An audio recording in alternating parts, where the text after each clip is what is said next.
Let's break down this bass line first of all then. So have a listen to it. I'm going to pop the fretboard up here. So the software I'm using, by the way, I use it for a lot of different stuff. It's called Soundslice.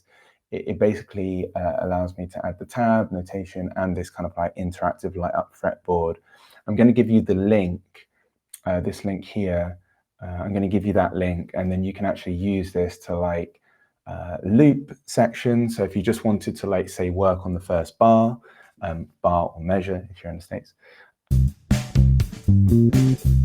you can loop that. You can also, if you click on the fretboard down here, you can pop open the fretboard and see, you know, if you don't read tab or music, you can actually see how to, or how, at least how I'm playing it and where I'm playing it. I'll explain there's two different places to play this bass line, two main places.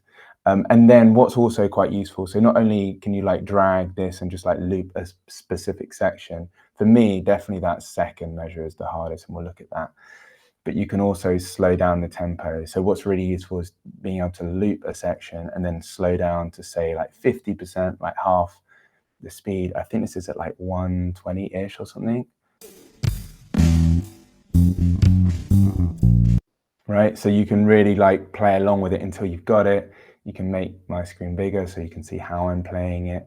And then also if you come down to here, you can switch between me playing the groove, and then when you feel comfortable enough, you can just click on drum groove, and then it's just the drum groove synced to the notation as well. Another thing as well, I thought I'd just, because I know there's quite a few new people in this community who've just joined this week. If you go down to the bottom right, because the students that work with me, they know I use this software and stuff, so they're familiar with all of this. If you click on the bottom right there, you can actually, like if you don't want the tabs, like you're trying to get away from the dreaded tabs and move into notation, say, you can actually hide that there as well. Or alternatively, if you want to just use the notation, you can hide the notation, hide the chords, or whatever, and you can kind of change it here. That's the main stuff that you can do with this kind of software. But yeah, I create a lot of these grooves and things on this software called Soundslice. A lot of, if you go through the course inside the classroom, a lot of it is used. Actually, day 6, I walked through how to use this software as well. So if you're, is anyone going through the 25-day Funk Bass Foundations course? Anyone done any of the lessons yet? Put in the chat if you have, or if you're watching a recording, of course, like, yeah, put it in the comments. Cool. So let's have a listen to the bass line, just get kind of used to it, get the sound in our head, and we'll go from there. Oh, still on 50%. Wait, I'll put it on 100%. Cool.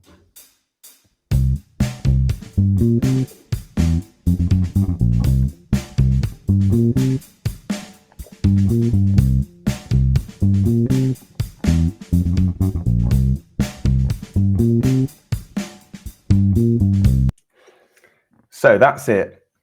I have actually given you a drum groove that's like 3 minutes long, so you can actually kind of get into the groove, you know. So the average song's like what, 3.5 or so minutes, and particularly with funk, you're basically playing this like repeating motif anyway. So it's good to just kind of practice just really locking in for like 3 or 3.5 minutes or so. Okay, let's zoom in on this first measure. Now I've got the tab and the notation on screen. Does anyone know, put in the chat, does anyone know what this X means? Ghost note. Yeah, awesome. Yeah, ghost note, muted note. So that's one thing to bear in mind. And then the dot as well. So there's the dot over the C here. Does anyone know what that means? Staccato. If you see a dot, whether it's on a tab or standard notation, it means you play the note short, or the fancy name staccato. Cool. Now there is a couple of different ways to play, like different places to play this bass line. Now I chose to play it up here, so that, you know, there's a C here, right, and there's a C here. We're playing, the song is in C, and on this section we're playing over a C7 chord. A C7 chord you can just think about as like a major chord, and the 7th note of the scale or the chord is, instead of it being a major 7, is one down. So instead of a B, it's a B flat, but pretty much everything else. So it's a major scale, but with a minor seventh. So that's what C7 means. But there's a few other notes that you can play that Rocco's playing in this bass line as well. So yeah, you can play it down here, right? You can play it down here, or I'm preferring to play it up here for a couple of reasons. Right, and it's kind of up to you, and actually, funny enough, it can actually be based on which bass you're playing. Like if I'm playing my Mustang over there with flats, I may play it down here just because of the nature of the short scale and also the roundness of the tone. I'm not sure exactly what bass. I think Rocco's changed his bass over the years, but it's always some sort of P bass or PJ. So it's got that kind of rounder tone. So when I listened to the track on this particular bass, it felt more comfortable playing it here. Also in the second bar, there's this big kind of leap, and obviously the leap is larger down this end than this end, so I kind of preferred to play it here. Also getting that kind of like Rocco sound as well. Like that's the sound for me, and that's where I feel most comfortable. But if you want to play it down here, you go for it. Cool. And it can just depend. It could depend on the gig actually as well. Like if I wanted to cut through more, like the notes down here kind of cut through a little bit more than here. But anyway, let's dive into that first part. So this first measure. Now, what you can do when reading rhythms and stuff, if you've never read rhythms, is I would break down this bass line into like eighth notes, so 1 and 2 and 3 and 4, and that kind of gives you the grid. And whenever you read rhythms, the 3 steps that I take students through is basically tapping your foot on each beat, or so like 1, 2, 3, 4. So I'm tapping my foot. You can't see it, but I am. And then I'd say the grid out loud. For this measure, we're just going to use the 8th note grid. So basically, tap my foot, say the 8th note grid out loud, 1 and 2 and 3 and 4, and then you can clap the rhythm of the bass part just to make sure you got it locked in. So 1 and 2 and 3 and 4 and ba, ba, ba, ba, ba, ba. And that's also useful not just for like reading rhythms, but also transcribing, or if you want to actually write down rhythms as well. There's a whole kind of transcription process I have, as far as everything is just really based on either an 8th note grid, triplet grid, or 16th note grid. Typically, there are obviously other rhythms and things, but those are the main 3. Cool. So let's have a listen and maybe play it like at 80%, just this first measure here. Right, so we just got this shape here. So I'm going to start with a C, first finger in the left hand. So, and then I'm going to play that note short, and then I'm going to do the muted note, right? So muted note is just simply where you're just resting your finger here, and then you're going. I think like if you're just getting into ghost notes or muted notes, right? This part here, I think going ghost note and then a normal note is actually quite a good way of like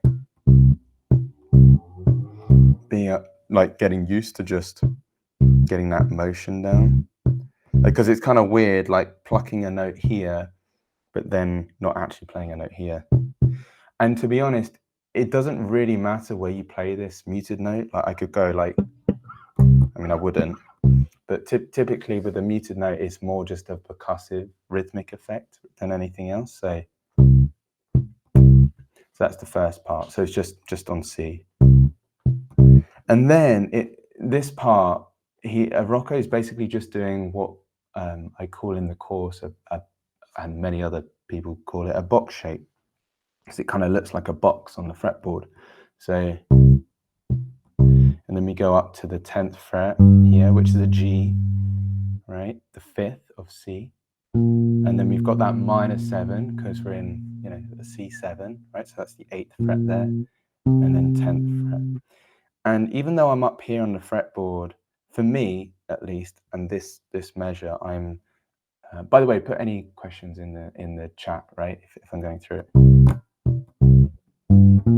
I'm using like a Samandal technique. Again, I talk about the Samandal technique and the 1 finger per fret technique in the left hand. That's all inside that course as well. The 25-day course inside the classroom.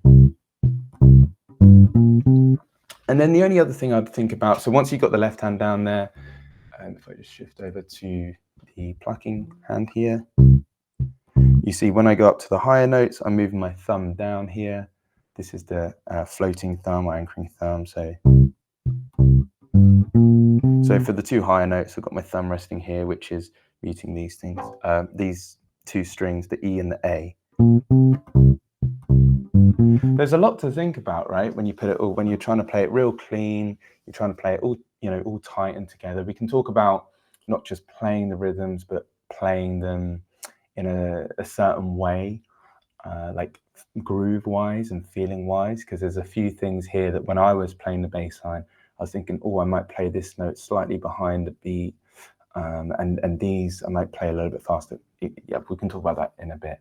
But yeah, essentially that first measure is a really great, when you come to create bass lines, it's just a really great shape to use when creating your own bass lines. And you can take that shape. So now if we're in, say, G, we go to like a G here, you could do, it's just a cool shape, like just those notes, you can go,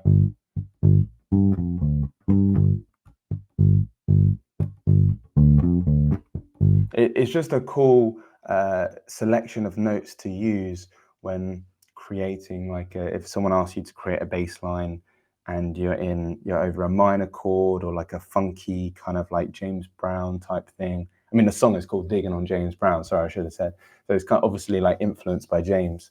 And I'm actually going to show you a bass line in a sec that's very, very similar to this one and uses the same ideas. But the first idea that I really want you guys to check out is that box shape, and that's something that you can use in your bassline creation stuff. Let's listen to this second measure.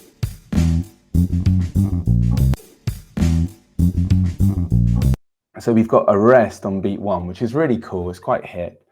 So yeah, leaving that first beat or like here, like is really cool. Also, I think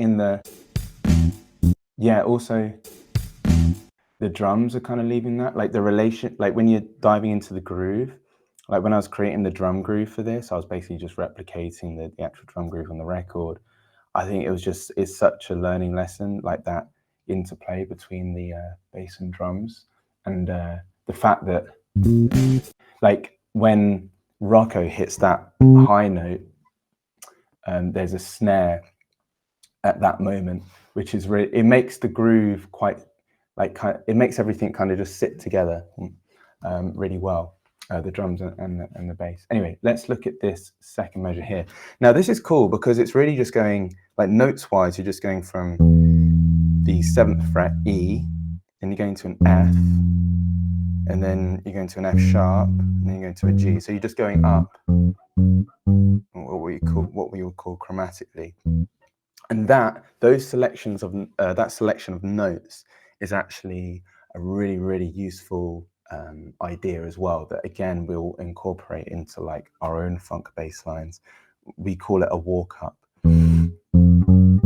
It's used so much, but essentially what you're doing is you're going from the 3rd of the you're in C, right, and you're going from the 3rd, which is an E, and you're just going up chromatically to the 5th. So going from 3rd to the 5th, and it's used in funk music. Like there's like a million funk bass lines that probably use this. I use this like piece of vocabulary all the time, right?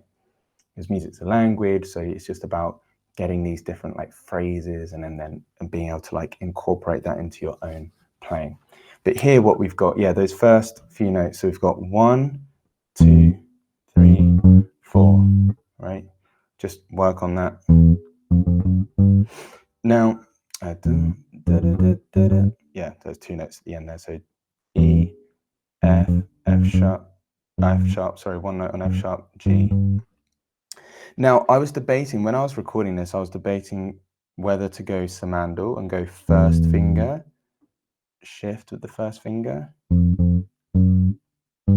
right? And do like, so first, second, and then fourth. But actually, I think it felt more comfortable just going, yeah, one finger per fret. So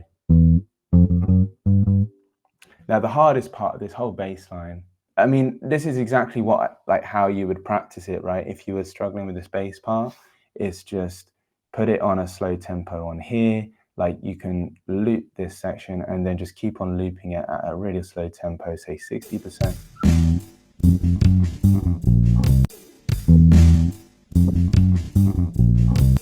Right, and then work up 70%, etc., etc. The hardest part by far, I think, is this, like this here. Now, this is kind of partly why I chose this position to play the bass line. But yeah, I mean, that jump is quite difficult. So what I'm doing is I'm going from the 10th fret, right, G, to the 6th fret, that's a B flat, the minor 7th.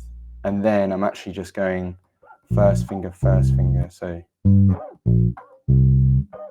just shifting, because the reason why I want to shift is because I want to be back in that position again. I don't really want to go, you know, I could do that, but it makes more sense to get back into that like home position, right? So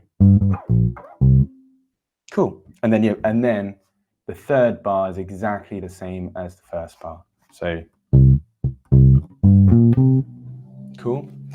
But yeah, definitely for me, when I was recording it and where it didn't feel so tight, the first couple of times I recorded it was this moment here. So it's just getting that movement. To make it quicker as well, because it's quite a fast passage and there's a lot of position shifting. To make it quicker, I am raking in this hand. So, right, so if I go index, middle, I'm gonna go middle to the B flat. So, right, to get it down. So,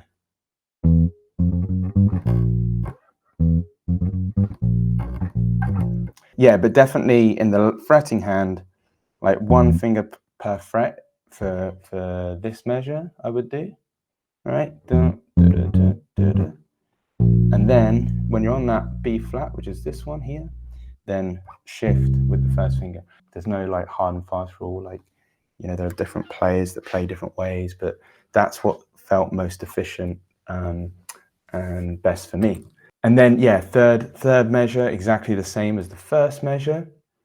And then the fourth measure, and we'll talk about this like when creating our own funk bass lines. The last measure, you've got 2 beats, and then the and of 3, you play, you got 10th fret G, B flat G. So if we let's put those 2 last measures together.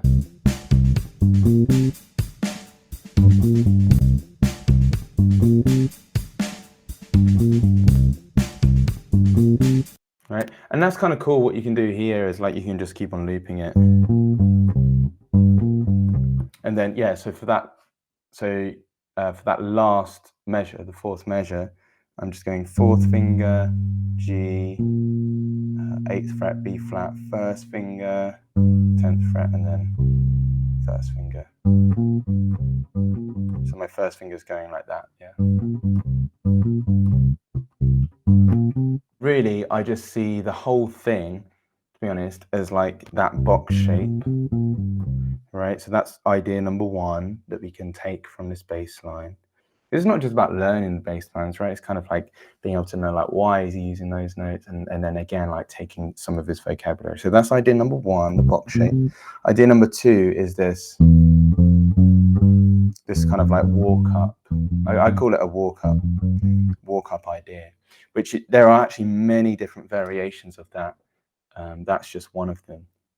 Okay, so then what I want to show you is so this song, right, it's called Diggin' on James Brown, right, by Tara Power.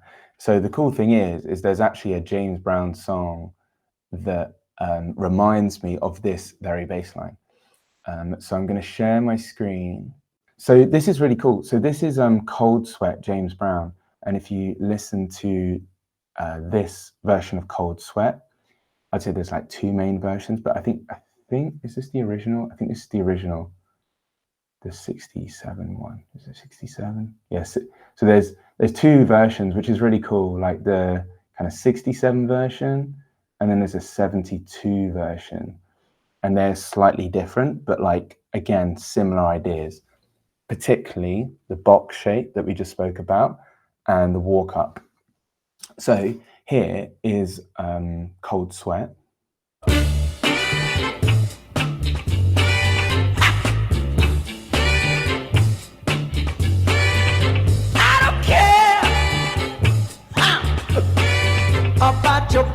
So this is in D, right? And I'm not going to break down the whole thing, but there you go. So yeah, this is in D. Right, so that first measure, again, it's like box shape. So now instead of being in C, right, you can go up 2 frets to here. So D, 5th fret of the A string, right? And then just take that box shape. I mean, yeah, it's a different rhythm. But like the cool thing is if you take those notes and if you change up the rhythm or order of the notes, you can come up with lots of really cool ideas, right? And then even in this section where they go to C, he goes right? Again, box shape, right? Again, that's that box shape, but just again a different, like we're in C, we're using the same like shape, but it's a slightly different rhythm. It's ba ba da ba ba, when this one is a ba ba da da da da, right? So it's slightly different. And then in the second measure, there's that walk up thing. So again, from the 3rd of the chord to the 5th, super common, right? So I mean, like you'll hear this in Donald Duck Dunn, James Jameson, like blues stuff, like funk stuff. Like it's just like bass vocabulary, like bass guitar vocabulary that you just like have to have under your fingers, like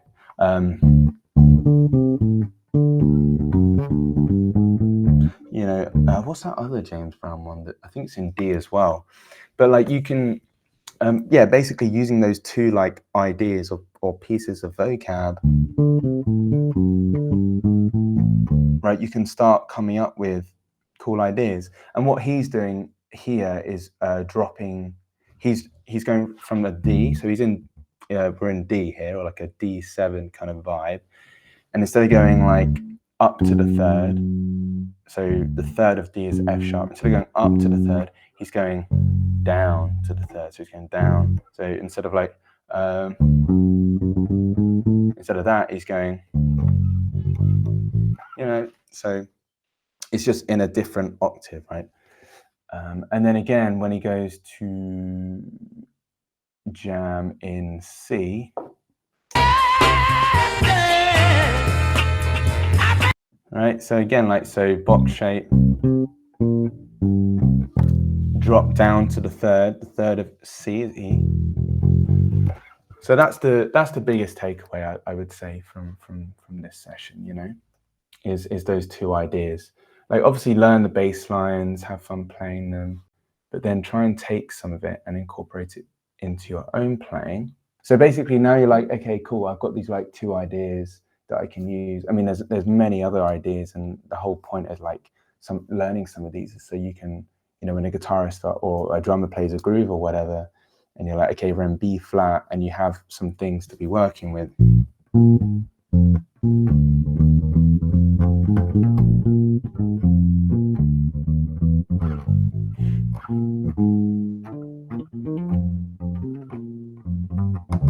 And then there's like, that's the Motown shape. That's the So you didn't see what I was playing there. That's the Motown shape that I talk about in the course, right?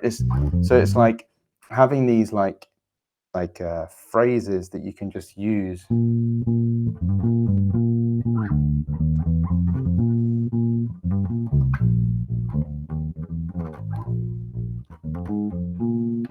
Right, so I started with like, that's the Motown shape, but then I went straight into,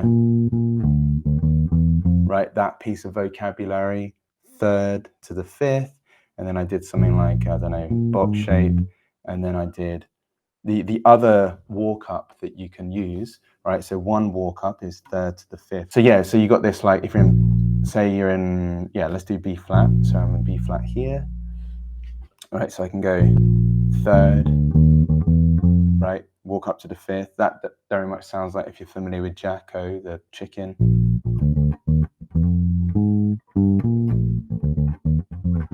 Right, yeah, it's kind of similar. And then the other walk up is just going, like walking up to the root. So, right, so I'm going like down to, I guess it'd be the sixth, G, A flat, and just walking up chromatically. So you can actually use, those are like two different walk ups. And then there's also walk down. Right, that's a walk down to the fifth. But like sometimes within your bass lines, what you can do is, although you're staying on a static chord like B flat, say, right, you're in this like B flat 7 thing, right? You're grooving in that kind of B flat world. Like you don't just have to stick to like always landing on the root. Like you can almost, I guess, like you can create your lines. It's kind of called like a pivot point in walking bass world, but you can kind of target the fifth and then go back down to the fifth. So you can go like,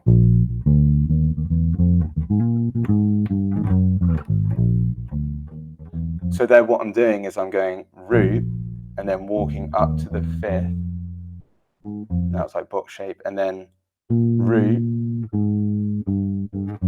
and then walking down to the fifth. So that walk down is B flat, root, A flat 7, is A flat the minor 7th, G 6th, chromatic F sharp to the F.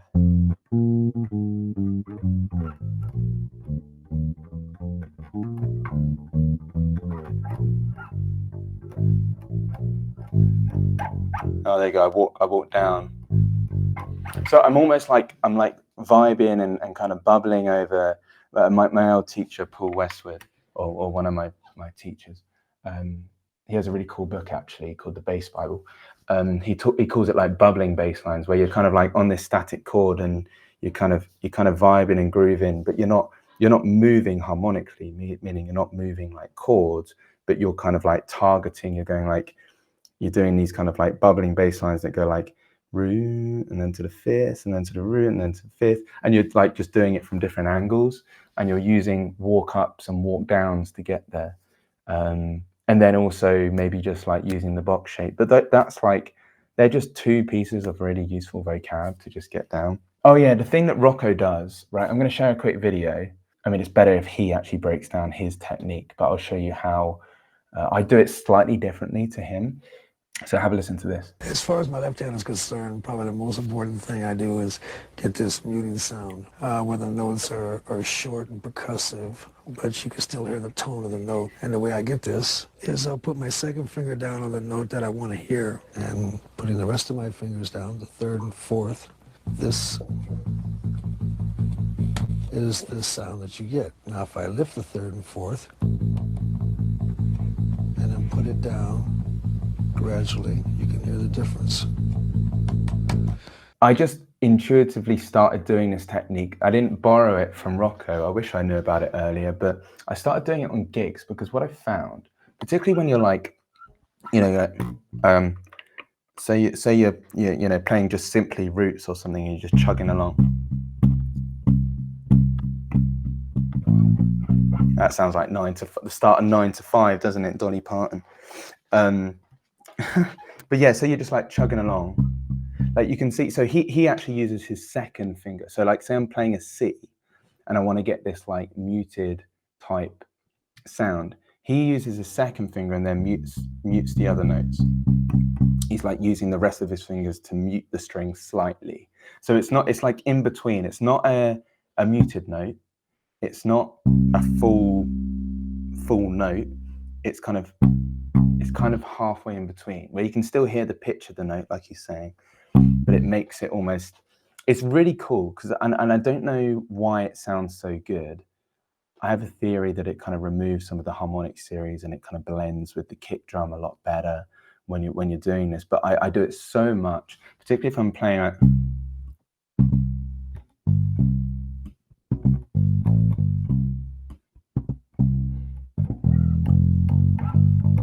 right? And then what's cool about it is like you have more dynamic range, because you can go from like this kind of like kind of muted sound to then like opening up.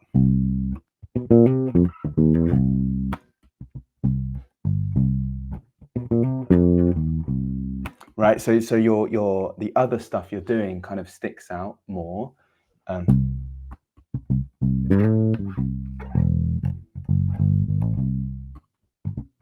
Right, it's cool. I really like it. Like, just try it. It might not make much of a difference, right, if you've got your headphones on and you're at home and you're going for a practice amp, but when you play through like a big speakers and you know you can, like on a stage, right, and you got this, say a bigger amp, and you can feel the air moving, it really does make a big difference.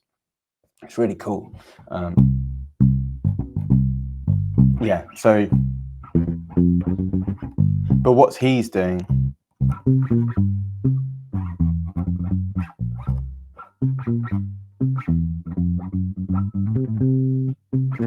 he's actually like muting, he's moving it around. And what it does as well is it not only kind of mutes the note, but it also shortens the decay as well, which I think is another reason why it sounds good, because you're not taking up as much like sonic space within the mix. But it's something cool that I thought I'd kind of, it takes a lot of practice though. Best way to practice this is like just taking one note, doing playing eighth notes, right, and going from like just open, like an open normal note, right, with your first finger, and then doing a Rocco, and then doing like muted, like getting those different, well, I guess 3 different ways of shaping the note. I think that's the biggest thing. It's like shaping the note, right? And also it's quite useful for like Jameson stuff if you don't want to do the palm muting, right? Or you don't want to put a sponge or something back here. You can get the same effect.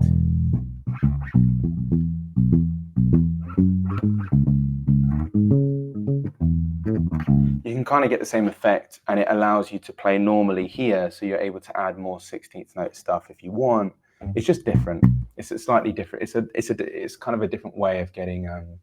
You know, you can use your palm to mute it, or you can use your left hand. It's just 2 different ways of doing that. Check this out. Yeah. So I'll go to the main kind of website. I think this is by, I think Jack Stratton from Wolfpack created this. Yeah, very cool. It's a cool resource. You know, there's a few drum loops on here. I think I've got it saved as a link in the community, but I'll also post it along with this video. So like, you know, just classic grooves, whether it's Questlove or Stevie or Watts or whatever. What one was I on? I was on Use Me.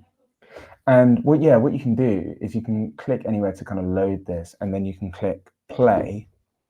It's like a free open thing. Like you can just use, you can just mess around with it yourself, and you can click play.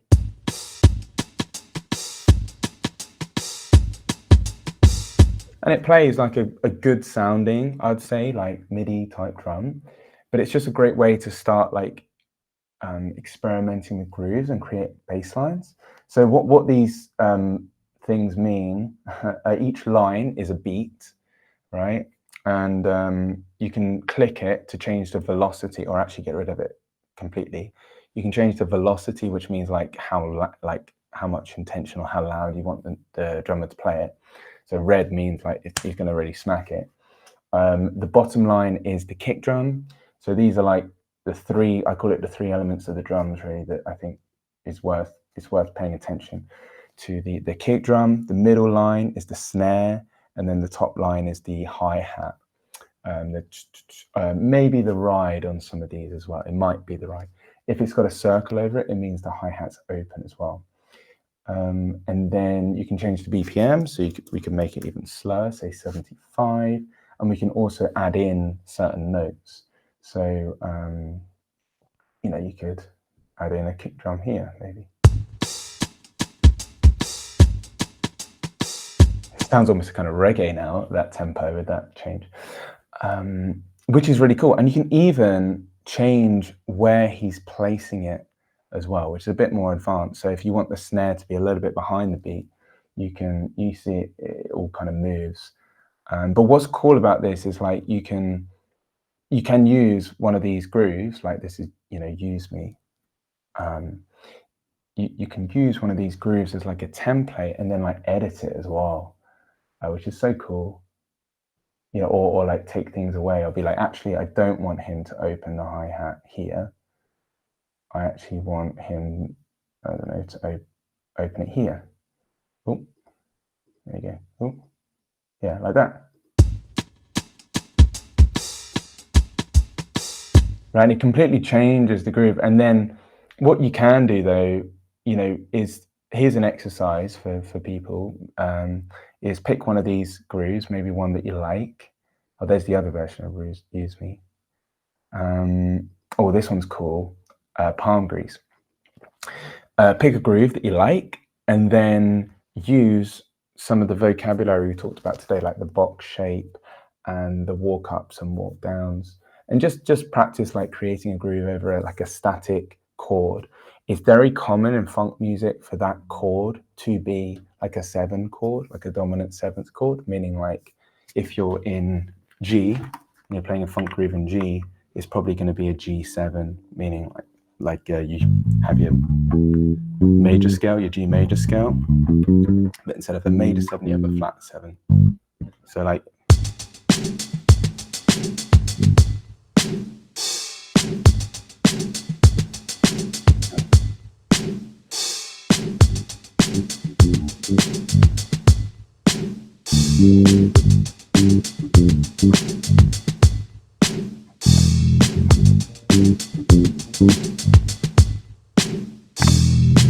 yeah, and just having fun with that, like using those. So what I was doing there was just using the box shape, and I went down to like a almost kind of like a walk up when he hit that open hi-hat, and just like having fun. You know, obviously you might not just be able to come up with it on the spot, like improvise it.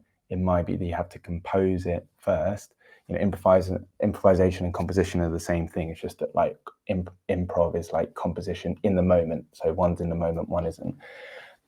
So it might be that you have to really think about it before you do that. But once you get more comfortable, yeah, like coming up with some like cool grooves using that. So yeah, hopefully that's cool. Hopefully that's useful. I think I'll probably wrap it up there.